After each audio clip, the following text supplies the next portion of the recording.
இதில் ஆண்டவரட்சகருமாகிய இயேசு கிறிஸ்துவின் நாமத்தினாலே வேத பாட பகுதியில் கூடி வருகின்ற கர்த்தருடைய பிள்ளைகளை வாழ்த்தி வரவேற்கிறேன். கண்களை மூடி வேதத்தை தியானிக்கலாம். எங்கள் நேசிக்கிற நல்ல பிதாவே, நீ கொடுத்த கிருபைக்காக உமக்கு நன்றி செலுத்துகிறோம். இந்த வேளையிலும் எங்களை கூட்டி சேர்த்தீர். இந்த கரம் எங்களை நடத்தி இம்மட்டுமாய் இந்த இடத்துல கொண்டு நிறுத்தின கிருபைகளுக்காய் நன்றி செலுத்துகிறோம். உடைய வார்த்தையை தியானிக்கும்படியாக உடைய பாதப்படியிலே வந்திருக்கிறோம். உடைய வல்ல வார்த்தை எங்களை நடத்தட்டும், கற்றுத்தாரும். இயேசுவின் மூலம் ஜெபம் கேளும் வல்ல பிதாவே, ஆமென். ஆதியாகமம் 3ஆம் அதிகாரம் 15ஆம் வசனம். உனக்கும் ஸ்திரீக்கும் உன் வித்துக்கும் அவள் வித்துக்கும் அவள் வித்துக்கும் பகையை உண்டாக்குவேன். அவர் உன் தலையை நசுக்குவார். அவர் ஆண்மகனாக வெளிப்பட போகின்றவர் உன் தலையை நசுக்குவார். நீ அவர் குதிங்காலை நசுக்குவாய் என்றார். நீ அவர் குதிங்காலுக்கு கீழாக நசுக்கப்படுவாய். இந்த வசனத்தை மையமாக கொண்டு பழைய ஏற்பாட்டிலே ஒரு யுத்தம் சத்ருவுக்கும் தேவ ஜனத்திற்கும் இடையே தொடர்ச்சியாக நடப்பதை நாம் பார்த்து வருகிறோம். ஆண்டவர் தேவ பிள்ளைகள் நீதியாய் நிற்கும் பொழுது தன்னுடைய நீதியை செலுத்தி வெற்றியை கொண்டு வருகிறார். தேவ பிள்ளைகள் நீதியை இழந்து திருச்சபை நீதியை இழக்கும் பொழுது அவர்கள் அங்கே சத்துருவுக்கு முன்பாக வெட்கப்பட்டு போவதையும் தேவ ஆசீர்வாதங்களை இழப்பதையும் நாம் ஒவ்வொரு நாளும் தியானித்து வருகிறோம். சென்ற நாட்களிலே ஆண்டவர் எசேக்கியேல் தீர்க்கதரிசியை கொண்டு சிறைப்பட்டு போன ஜனங்களிடத்திலே பேச சொன்னதையும், அவர்கள் கலகமுள்ள இருதயமுள்ளவர்கள், கலக வீட்டுக்காரர்கள், ஆனாலும் நீ பேச வேண்டியதை பேசு, இல்லை என்றால் இரத்த பலியை உன்னிடத்தில் கேட்பேன் என்று அவனை அழுத்தினபடியினால் அவன் கர்த்தருடைய வார்த்தையை இப்பொழுது அனுகூலம் இல்லாத சூழ்நிலையிலே இந்த ஜனங்களுக்கு தேவ இருதயத்தை வெளிப்படுத்துகிறான். இப்பொழுது 5ஆம் அதிகாரத்தில் காணப்படுகின்ற கருத்துக்களை இந்த நாளிலே நாம் பார்க்க போகிறோம். 5ஆம் அதிகாரத்திலே ஆண்டவர் எசேக்கியேலை பார்த்து சொல்லுவார், நீ சவரம் செய்து கொண்டு உன் முடியை 3 பங்காக பிரித்து அதில் ஒரு பங்கை காற்றிலே சிதறவிடு, ஒரு பங்கை அக்கினியிலே போட்டுவிடு, ஒரு பங்கை உன்னுடைய அந்த வஸ்திரத்திலே சுருட்டி வை என்று சொல்லி அதை 3ஆக ஆண்டவர் பிரித்து அவனுக்கு சில காரியங்களை காண்பிக்கின்றார்.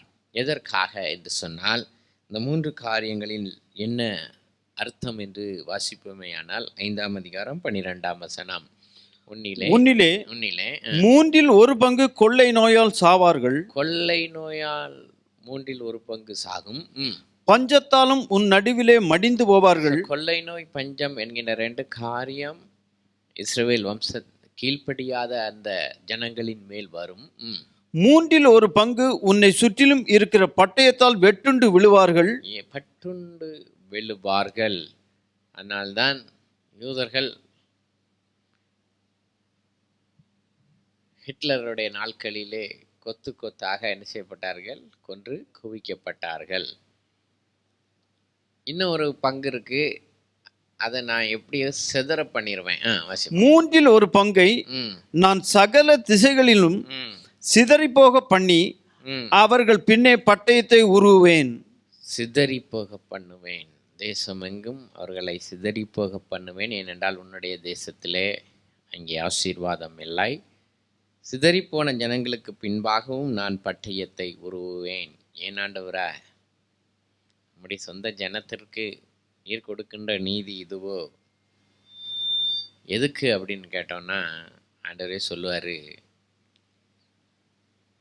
எப்போவுமே விளைவை பார்க்குறத விட காரணத்தை பார்க்கணும். ரூட் காஸ்ன்னு சொல்லுவாங்க. இதுக்கு காரணம் என்ன அப்படிங்கிறத பார்க்கணும். ஏன்னா ஆண்டவரே நீதி செலுத்துகிறாரு. ஆண்டவரே சொன்னார், நான் இறங்க மாட்டேன். 11ஆவது வசனம். ஆதலால் சீரழிக்கப்படத்தக்கதாகும் அருவருக்கப்படத்தக்கதாதுமான உன் கிரியைகளால் நீ என் பரிசுத்த ஸ்தலத்தை தீட்டுப்படுத்தினபடியால் என்ன பண்ண? என்னுடைய ஸ்தலத்தை என்ன பண்ண? தீட்டுப்படுத்தினபடியினால் என் கண் உன்னை தப்ப விடாது. என்ன செய்யாது? நல்ல கவனிங்க. அதனால தான் சபையில் பரிசுத்தமாக இருக்கணும், பரிசுத்தமாக நீதியாக இருக்கணும், சபையில் குழப்பத்தை உண்டு பண்ணக்கூடாது. ஆண்டவர் சொன்னார் அருவருக்கத்தக்க கிரியைகள் கர்த்தருக்கு பயப்படுகிற பயத்தோடு என்ன செய்யணும், இருக்கணும். இது இன்னைக்கு நிறைய இடத்துல பார்க்க முடியல. ஒரே ஆட்டம் பாட்டன்னு உலகத்தோட சபை என்ன செஞ்சிகிட்டு இருக்கு, போய்கிட்டு இருக்கு. இஸ்ரேலிய சபையும் கொஞ்ச நாளைக்கு நல்லா தான் இருந்து, சவுல் காலத்துல இருந்து சிதேக்கியா காலம் வரைக்கும் இஸ்ரேல் சபையும் நல்லா ஆடி பாடி தான் என்ன செஞ்சுது இருந்துச்சு. அவங்களுடைய குமாரர்களும் குமாரதிகளும் ஆடி பாடி தான் இருந்தாங்க. ஆனால் தேவ நியாய தீர்ப்பு என்று ஒன்று வந்தது. அன்னைக்கு சொன்னாரு, நான் உன்னை தப்ப விட மாட்டேன், நான் உன்னை குறுகி போக பண்ணுவேன், நான் இறங்க மாட்டேன், இதை என் ஜீவனை கொண்டு சொல்கிறேன் என்று கர்த்தராகிய ஆண்டவர் உரைக்கிறார். சொல்லலாம், பிரதர் நீங்க இப்படி சொல்றீங்க, பட்டு இந்த உலகமாகவே இருக்கிற சபையிலும் கூட்டம் வருது அப்படின்னு சொல்லலாம். நல்லா கவனிங்க, ஆண்டவருடைய நியாய தீர்ப்பு வர்ற வரைக்கும் நல்லா தான் இருக்கும். ஆண்டவர் வேதம் சொல்லுகிறது எல்லாரும் ரட்சிக்கப்படும்படி நீடிய பொறுமை என்ன செய்கிறாரு, இன்னைக்கு ஆண்டவர் இருக்கிறாரு. ஆண்டவரிடத்துல காணப்படுகின்ற ஒரு பண்பு நீடிய பொறுமை. ஆவியின் கனிகளில் ஒன்று நீடிய பொறுமை. அப்போ அவர் பார்த்துட்டே இருப்பார். இன்றைக்கு தேவனுக்கு அந்த ஸ்கேல் வந்து ஃபுல்ஃபில் பண்ணிடுறீங்களோ, அன்னைக்கு தேவன் உக்கரகத்தோடு கூட என்ன செய்கிறாரு, இறங்கிடுறாரு. இறங்கினா நடந்த காரியம் என்ன, குறுகி போக பண்ணுவேன், நான் இறங்க மாட்டேன். இதுவரைக்கும் இறங்கின காலம் உண்டு, நீ அதை வீணடித்தாய். ஆனால் தேவன் இறங்காத ஒரு காலத்திற்கு நீ வந்து விடுவாயே, ஆனால் உன் நிலைமை பரிதவிக்கப்பட்டது. நான் இறங்க மாட்டேன், இதை என் ஜீவனை கொண்டு சொல்லுகிறேன் என்று கர்த்தராகிய ஆண்டவர். நான் இறங்க மாட்டேன் ஆண்டவரே, கொள்ளை நோயினால் சாகிறார்களே இறங்க மாட்டேன், பஞ்சத்தினால் சாகிறார்களே இறங்க மாட்டேன், இறங்க மாட்டேன் என்று ஆண்டவர் சொல்லிவிட்டார். ஏன்னா உன்னை எகிப்திலிருந்து கொண்டு வந்து உன்னை விசேஷ ஜாதியாக்கி சுற்றி இருக்கிற எல்லாரை காட்டிலும் உனக்குத்தான் என் வேதம் கொடுக்கப்பட்டது. வாசிக்கலாம் 5வது வசனம். கர்த்தராகிய ஆண்டவர் சொல்லுகிறது என்னவென்றால் இதுவே எருசலேம் புறஜாதிகளின் நடுவிலே நான் அதை வைத்தேன். I kept you. சுத்திலும் ஏராளமான ஜனங்கள் இருக்காங்க, ஆனா உன்னை நான் தெரிந்து கொண்டு உன்னை நான் ரட்சித்து அவர்கள் நடுவில் உன்னை நான் வச்சேன். ஒரு நோக்கத்தோடு கூட நான் வச்சேன். உன் மூலமா தான் என்னுடைய மகிமை, தெய்வ மகிமை வெளிப்பட வேணும். நீ அத்தனை ஜனங்கள் இருந்த போதிலும் உன்னை நான் தெரிந்து கொண்டு உன்னை நான் அவர்கள் மத்தியிலே வைத்தேன். வாசிப்போம். அதை சுற்றிலும் தேசங்கள் இருக்கிறது, அது புற ஜாதிகளை பார்க்கிலும் என் நியாயங்களையும் தன்னை சுற்றிலும் இருக்கிற தேசங்களை பார்க்கிலும் என் கட்டளைகளையும் அக்கிரமமாக மாற்றி போட்டது. அவர்கள் என் நியாயங்களை வெறுத்து என் கட்டளைகளையும் நடவாமல் போனார்கள். உன்னை நான் மற்ற ஜனங்களுக்கு முன்னாக தெரிந்தெடுத்து உனக்கு என் கட்டளைகளையும் என்னுடைய நியாய பிரமாணங்களையும் தந்து அதை காத்துக்கொள் என்று சொன்னேன். ஆனால் சுற்றி இருக்கிறவங்களுக்கு கூட கொஞ்சம் பயம் இருக்கு, ஆனால் உனக்கு அந்த பயம் கூட இல்லாமல் என்ன செஞ்சுட்டு போயிட்டு. சுற்றி இருக்கிறவனுக்கு கூட கொஞ்சம் பயம் இருக்கு, கர்த்தரை குறித்து கொஞ்சம் பயம் இருக்கு, ஆனால் உள்ளே இருக்கிறவனுக்கு சுத்தமாக பயம் இல்லை. அக்கிரம், என்னுடைய கட்டளை அக்கிரமமாக அவர்களுக்கு என்னது மாறி போட்டது. என் நியாயங்களை வெறுத்து என் கட்டளைகளை நடவாமல் போன. வேதம் வெறுக்குதோ? வேதம் அவங்களுக்கு கஷ்டமா தெரியுதா? வேதம் கஷ்டமா தான் தெரியும். ஏன்னா வேதம் வழி காட்டும். வேதம் பரிசுத்தத்துக்காக நடக்கிறவனுக்கு அது ஜீவ புஸ்தகம். அநீதிக்கு நேராக அக்கிரமத்திற்கு நேராக நடக்கிறவனுக்கு வேதம் என்னதான் செய்யும்? கசக்கதான் செய்யும். அதனால தான் ஆண்டவர் சொன்னார், நான் தர்ற இந்த சுருளை வாங்கி சாப்பிடுங்கும் போது கசப்பாக இருந்துச்சு. எப்படி இருந்துச்சு? கசப்பாக இருந்துச்சு. நல்லா கவனிங்க. அதனால் வசனமாக சொல்லும்போது கொஞ்சம் என்ன தான் செய்யும்? கஷ்டமாக தான் இருக்கும். இவங்களுக்கு பாருங்கள், தேவனுடைய கட்டளை அவங்களுக்கு அவ்வளோ அக்கிரமாக தெரிஞ்சிச்சான். மற்ற ஜனங்கள் வெளியில் இருக்கிறவனுக்கு, சபைக்கு வெளியில் இருக்கிறவனுக்கு ஆண்டவரை குறித்த பயம் இருக்குது. உள்ளே இருக்கிறவனுக்கு என்ன இல்லை? சுத்தமாக அவருடைய வார்த்தையை குறித்தோ அவருடைய நியாயங்களை குறித்தோ அவருடைய கட்டளைகளை குறித்தோ என்ன இல்லை? ஒரு பயமும் இல்லை. நீ நடவாமலும் செய்யாமலும் போனபடியினால், வாசிப்பாடுத்த வசனம். ஆகையால் கர்த்தராகிய ஆண்டவர் சொல்கிறது என்னவென்றால் உங்களை சுற்றிலும் இருக்கிற புற ஜாதிகளை பார்க்கிலும் அதிகரிக்கிறவர்களாகிய நீங்கள் என் கட்டளைகளிலே நடவாமலும் என்ன செய்யல? என் கட்டளைகளை என்ன செய்யல? நல்லா கவனிங்க. வசனம் தெரியாம நடக்கிறான்னா அவனுக்கு தெரியல. பிதாவே இவர்களுக்கு மன்னியும், தாங்கள் செய்வது என்னதென்று தெரிஞ்ச பிறகும் செய்கிறோன்னா, தெரியாம செஞ்ச ஆண்டவரே இவர்களுக்கு மன்னியும்னு சொல்லிடுவாரு. தெரிஞ்ச பிறகும் நம்ம செஞ்சோம்னா மற்றவங்க கொஞ்சம் கொஞ்சமாட்டு பயம் இருக்கு. உனக்கு என் கட்டளைகளிலே நடவாமலும் என் நியாயங்களின்படி செய்யாமலும் உங்களை சுற்றிலும் இருக்கிற புற ஜாதிகளுடைய நீதி நியாயங்களின்படியாவது நடவாமலும் போனபடினாலே. மற்றவங்களுக்காட்டு கொஞ்சம் பயம் இருக்கு. சொல்றான், எதுக்குடா சர்ச்சுக்கு போய் இப்படி சண்டை போட்டு கிடக்கீங்க, எதுக்குடா சபைக்கு போய் இப்படி சண்டை போட்டு கிடைக்கும். அவனுக்கு இருக்கிற பயம் கூட யாருக்கு இல்லை? உள்ள இருக்கவங்களுக்கு இல்லை. அதனாலதான் சொன்னாரு, நான் உனக்கு விரோதமாக நானே உனக்கு விரோதமாக வந்து புற ஜாதிகளுடைய கண்களுக்கு முன்பாக உன் நடுவிலே நீதியை செலுத்தி. போதும், நீதி செலுத்துறதுக்கு நான் என்ன செய்வேன்? வருவேன்.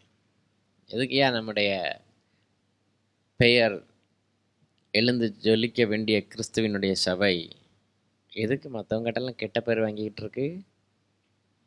அரசியல் படிக்கணும்னா சபைக்கு போய் படினி மற்றவங்களும் கமாண்ட் அடிக்கிற லெவலுக்கு எதுக்கு கெட்டு கிடக்கிறோம்? எந்த சபையிலே வசனம் இல்லையோ அந்த சபையிலே ஜீவன் இல்லை. எந்த சபையிலே சத்தியம் இல்லையோ அந்த சபையிலே விடுதலை இல்லை.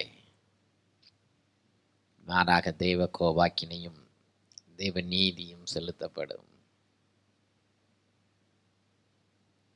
We know the churches, those could dance. நடனம் ஆடினவர்களை நாங்கள் பார்த்திருக்கிறோம். எப்படி தங்கள் மகிமையை இழந்து போனார்கள். பட் சத்தியத்தை பிடித்து கொண்டவர்கள், சத்தியத்தின்படி நடந்தவர்கள், கர்த்தருக்கு பயந்து நடந்தவர்கள் சந்ததி சந்ததியாய் எப்படி ஆசீர்வதிக்கப்பட்டு அவருடைய சந்ததிகள் திருச்சபையின் தூண்களாக இருக்கிறார்கள் என்பதையும் அறிவோம். வசனத்தை தள்ளிட்டு நீ இயேசுவின் பேரில், திருச்சபையின் பேரில் வேறு அக்கிரமமும் அநீதியும் நடந்துக்கிட்டு இருந்ததுன்னா உன்னை சிதற பண்ணுகிற தேவன் தன்னுடைய நீதியை ஏற்ற காலத்திலே செலுத்துவார். அதை தான் எசேக்கியேல்கிட்ட சொல்கிறாரு. ஒரு கூட்டம் பஞ்சத்தில் சாகும், ஒரு கூட்டம் பட்டயத்தில் சாகும், ஒரு கூட்டம் நீ இருக்கிற இடத்துல இல்லாமல் சிதறடிக்கப்படும். 3 காரியங்களை பார்க்கிறாயோ? வசனத்திற்கு கீழ்ப்படி, தேவ கட்டளைகளுக்கு கீழ்ப்படி, தேவ நியமங்களையும் தேவ சத்தியங்களையும் தள்ளாதே. உள்ளதை உள்ளதென்றும் இல்லாததை இல்லாததென்றும் சொல்லுங்கள், அதற்கு மிஞ்சினது எதுவும் பாவமாயிருக்கும். கர்த்தருடைய வார்த்தை நீதியுள்ளது. அது பரிசுத்தத்திற்கு நேராகவும் பண்புக்கு நேராகவும் நீதிக்கு நேராகவும் உலகத்தில் உள்ளவர்கள் வெளிச்சத்தை பார்த்து மனம் திரும்பும்படியாக நடத்துமே தவிர அது உலகத்தோடு கூட ஒத்துப்போகாது. அது ஒத்துப்போகாது. பக்தி விருத்திக்குரிய கீதங்கள் பாடப்படுமே தவிர மற்ற பாடங்கள் என்ன செய்யாது?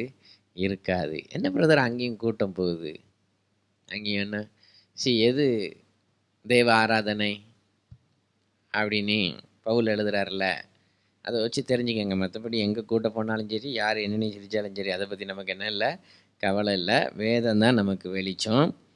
பவுல் நமக்கு தெளிவாக சொல்லியிருக்காரு, நான் எப்படி ஆண்டவர் ஆராதிக்கணும், எப்படி பக்தி விருத்தி உண்டாகணும் அப்படின்னு. கொலைசியர் 3ஆம் அதிகாரம், கொலைசியர் 3ஆம் அதிகாரம் 16ஆம் வசனம். கொலைசியர் 3:16. கிறிஸ்துவின் வசனம், கிறிஸ்துவின் வசனம் உங்களுக்குள்ளே சகல ஞானத்தோடும் எப்படி இருக்கணுமா? சகல ஞானத்தோடு பரிபூர்ணமாக வாசமாய் இருப்பதாக. Complete truth. சம்பூரணமான ஒரு கர்த்தருடைய வார்த்தை நமக்குள்ள வாசமா இருக்கணும். சங்கீதங்களினாலும் எப்படி ஆண்டவர் ஆராதிக்கணும்? சங்கீதங்களினாலும் கீர்த்தனைகளினாலும் கீர்த்தனைகளினாலும் ஞான பாட்டுகளினாலும் ஆ, ஒருவருக்கொருவர் போதித்து ஆ, புத்தி சொல்லிக் கொண்டு ஆ. உங்கள் இருதயத்திலே கர்த்தரை பக்தியுடன் பாடி எப்படி பாடணும் கர்த்தரை? பக்தியுடன் எப்படி பாடணும்? பக்தியோட பாடணும். இன்னைக்கு பக்தி போய் பரவசமா போயிடுச்சு எல்லாம். கர்த்தரை எப்படி பாடணும்? பக்தினா எப்படி இருக்கும்? ஆண்டவருக்கு முன்னாடி பயத்தோடு இருக்கிறதுக்கு பேரு பக்தி. அதான் பக்தி. மற்றவங்களுக்கு இருக்கிற பக்திக்குரிய பயம் கூட நமக்கு இல்லையே. வெயில் அடிக்குது, அங்கே தொழுக ஆரம்பிச்சிட்டாங்க, வீட்டில் நேரம் ஆயிட்டு மேட்டை எடுத்துட்டு ஓடுறான். அது பக்தி. அதுக்கு பேர் என்னது? எடுத்துட்டு ஓடுறான். தூரத்தில் யாட்டு முழங்கால் என்ன செஞ்சிடணும்? போட்டுறணுன்ட்டு ஓடுறான். அந்த நேரத்தை விட்டுறக்கூடாது. அதில் நமக்கு 1000 கமாண்ட் இருக்கலாம். ஆனால் அவன் பக்தியை பாருங்க, பக்தியை பாருங்க. ஓடி போய் மண்டிடுறான், ஓடி போய் மண்டிடுறான். இறைவனுக்கு முன்பாக, சர்வ வல்லமையுள்ள தேவனுக்கு முன்பாக, ஒருவரும் சேரக்கூடாத ஒளியில் வாசம் பண்ணுகிறவருக்கு முன்பாக சாஷ்டாங்கமாய் விழுந்து என்று வேதம் காண்கிறவன் அவன் என்ன செய்கிறான்? விழுறான். நம்ம ஆட்கள் டிஸ்கோ டான்ஸ் ஆடிட்டு இருக்கான். கேட்டால் அதான் பக்திங்க. நல்ல கவனிங்க. கொஞ்ச காலம் இருக்கும். எந்த சபையா உலகத்தில் சுவிசேஷத்தை கொண்டு போச்சு? எது கர்த்தருக்கு பயந்து நீதியின்படி நடந்துச்சோ அந்த சபை தான் என்ன செஞ்சு போச்சு? சுவிசேஷம். டான்ஸ் ஆடுற சபையின் சுவிசேஷம் என்னங்க? ஒரு சின்ன கூட்டம் இருக்கும், கண்ணுக்கு பலன்னுட்டு வசனத்துக்கு கீழ்ப்படியை வலிக்கிறதுலாம் அங்கே போய் என்ன செஞ்சுருக்கோம்? கூடி இருக்கும். அங்கே போய் என்ன செஞ்சுருக்கோம்? கூடி இருக்கும். எங்கே கர்த்தருடைய வார்த்தை இல்லையோ, எங்கே தேவ பக்தியோடு கூடிய ஆராதனை இல்லையோ, அங்கே என்ன வரும்? தேவ நீதி வரும். ஆண்டவர் சொன்னார், 3 விதமாக உனக்கு அழிவு வரும். நீ என்னை பார்த்து கெஞ்சினாலும் நான் என்ன செய்ய மாட்டேன்? இறங்க மாட்டேன். இறங்க மாட்டேன்னே சொல்லிட்டாரு. ஏன்னா இறங்குறதுக்குரிய காலம், இரக்கத்தின் காலத்தை முடிஞ்சாச்சு. அந்த நாட்களை நீ பயன்படுத்திக்கல. எதுக்கு சொல்கிறேன்னா, இப்படிப்பட்ட காலத்துக்குள்ளே நீனும் நானும் போயிடக்கூடாதுங்கிறதுக்காக சொல்கிறேன். கர்த்தருடைய வசனம் கசப்பாய் தெரிகிறதோ, கர்த்தருடைய வசனம் அக்கிரமமாய் தருகிறதோ, நல்லா கவனிங்க. எங்கே போனாலும் இந்த வசனத்தை கேட்டு இதன்படி செய்கிறவன் கற்பாறையின் மீது கட்டப்பட்ட வீட்டுக்கு சமானமானவன். எந்த லைஃப் ஸ்டைலும் அவன் கூட வரலாம், எந்த தேசத்துக்கு நீ போகலாம், எப்படிப்பட்ட நண்பர்களும் வேலைக்காரர்களும் உன்னுடைய உடன் வேலை ஆட்களும் உன்னை சூழ்ந்திருக்கலாம். ஆனால் நீனோ இந்த வார்த்தையின்படி வாழும்படியாக அழைக்கப்பட்டிருக்கிறாய். Don't give up. You should have a godliness based on biblical. இந்த வேதத்தோன் சொல்லுகின்ற பக்தியோடு கூட கர்த்தரை பாடி ஆராதித்து அவரை நாம் வாழ்க்கையில் பிடித்து கொள்ளும் பொழுது சம்பூரணத்திற்கு நேராக நடத்துகின்ற நல்ல ஆண்டவர். மாறாக கர்த்தருடைய வார்த்தை உனக்கு புளிப்பாகி அக்கிரமமாகி, எதற்கு எல்லாரும் சுகஜீவிகளாக இருக்கும் பொழுது நான் ஏன் கர்த்தருக்கு பயப்பட வேண்டும், என்னை நான் அடக்கி கொள்ள வேண்டும் என்று நினைக்கிறாயோ, பாவத்தின் சம்பளம் மரணம், அழிவு வரும். தேவன் நீதியை செலுத்தும் பொழுது யாரும் நிற்க முடியாது. ஆண்டவர் சொல்லிட்டார், இறங்கவே மாட்டேன், இறங்கவே மாட்டேன். இதை தான் எசேக்கியேல சொல்ல சொன்னார். இதான் எசேக்கியேல. அதனால தான் அவனுக்கு கஷ்டமாக இருந்தது. ஆண்டவரே, நீ இப்படி என்ன அக்கிரமம் செஞ்சாலும் கர்த்தர் உன்னை மன்னிப்பார்னு சொன்னால் சொல்லிடலாம், ஈஸியாக சொல்லிடலாம். ஆனால் செய்யாத, கர்த்தர் மன்னிக்க மாட்டார், தேவ கோபாக்கினை வரும், அக்கினை வரும்னு சொன்னா யாருக்கு என்ன செய்யாது? பிடிக்காது. கர்த்தருடைய வார்த்தையை கேட்டுக்கொண்டு இருக்கிற நீ, உனக்கும் எனக்கும் இன்றைக்கு வேதத்தை எப்படி பார்க்கிறோம்? ஜீவ புஸ்தகமாக, வாழ்க்கைக்கு வழிகாட்டும் வெளிச்சமாக பார்க்கிறோமா, இல்லை என்றால் வேதனையாக பார்க்கிறோமா? கண்களை மூடி ஆண்டவரை நோக்கி பார்ப்போம். நேசிக்கிற நல்ல தகப்பனே, அன்பு வார்த்தைக்காக நன்றி செலுத்துகிறோம். உன்னுடைய வார்த்தை, உன்னுடைய ஜீவனுள்ள வார்த்தைகள் ஆண்டவரே, கால்களுக்கு தீபமாக, பாதைக்கு வெளிச்சமாக, ஒவ்வொரு நாளும் வெளியேறப்பட்ட பொக்கிஷமாக அதை நாங்கள் காத்துக்கொள்ள, அதில் நடக்க, கர்த்தருக்கு பயப்பட தெய்வ பிள்ளைகளுக்கு கிருபை தாரும். அதன் மூலமாய் தெய்வ ஆசீர்வாதங்களை பெற்றுக்கொள்ள தேவன் சந்ததிகளை வழி நடத்தும். இயேசுவின் மூலம் ஜெபம் கேளும் நல்ல பிதாவே, ஆமென்.